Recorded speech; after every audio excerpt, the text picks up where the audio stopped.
A pregação do Evangelho. Para alguém receber a salvação, é preciso que haja pregação do Evangelho. Em Romanos capítulo 10, Paulo enfatiza isso. Nos versículos 6 a 13, ele apresenta a maneira de alguém receber a salvação. E nos versículos 14 e 15, mostra que para isso alguém precisa ser enviado para pregar. E quem irá pregar?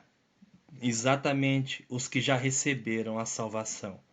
A vida de Deus tem a característica de multiplicação.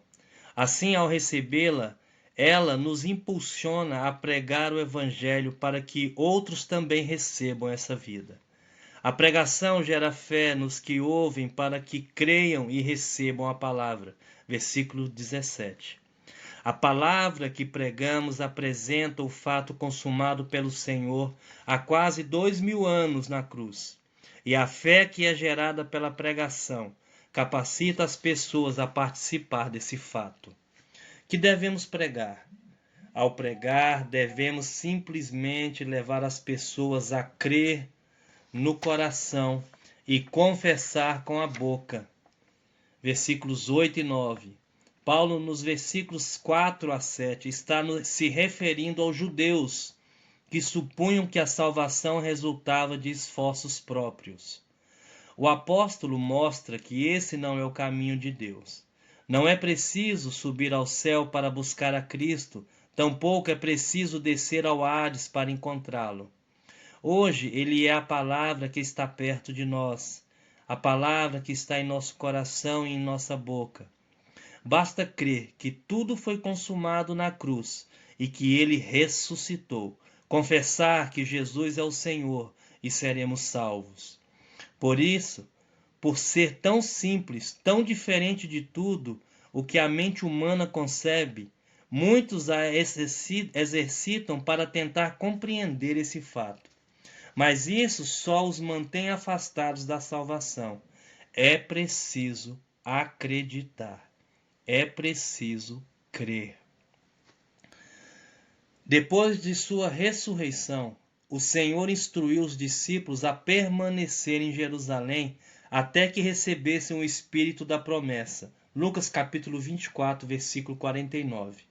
O cumprimento disso foi no dia de Pentecostes, quando 120 galileus estavam reunidos orando. Atos capítulo 2. Ao descer o Espírito sobre eles, começaram a falar em outras línguas. Naquele dia, havia em Jerusalém judeus vindo de várias partes do mundo para a festa do Pentecostes. E cada um deles ouvia em sua própria língua os discípulos falando as grandezas de Deus. Alguns, por serem incrédulos e apesar de ouvirem, preferiram acusar os discípulos de estarem bêbados. Pedro, então, levantou-se e falou que não estavam embriagados. Aquilo que os judeus estavam vendo e ouvindo era o cumprimento da profecia de Joel capítulo 2. Ao citar essa profecia, Pedro falou de vários sinais maravilhosos, mas não disse que qualquer um deles iria trazer a salvação às pessoas.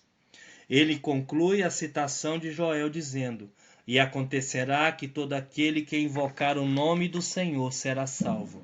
Versículo 21. Por isso, Pedro continuou falando de Jesus, a quem os judeus haviam rejeitado e matado, e que fora feito Senhor e Cristo por Deus. Era Jesus a quem eles deveriam invocar como Senhor, pois Jesus era o Messias esperado e o único caminho para a salvação.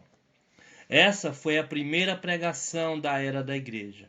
É importante perceber que não houve nenhum apelo direto à fé, direto ao arrependimento, à aceitação de Jesus como Salvador. Mas qual foi o resultado? Ouvindo eles, os judeus, essas coisas, compungiu-se-lhes o coração e perguntaram a Pedro e aos demais apóstolos: "Que faremos, irmãos?" Então, os que lhe aceitaram a palavra foram o quê? Foram batizados.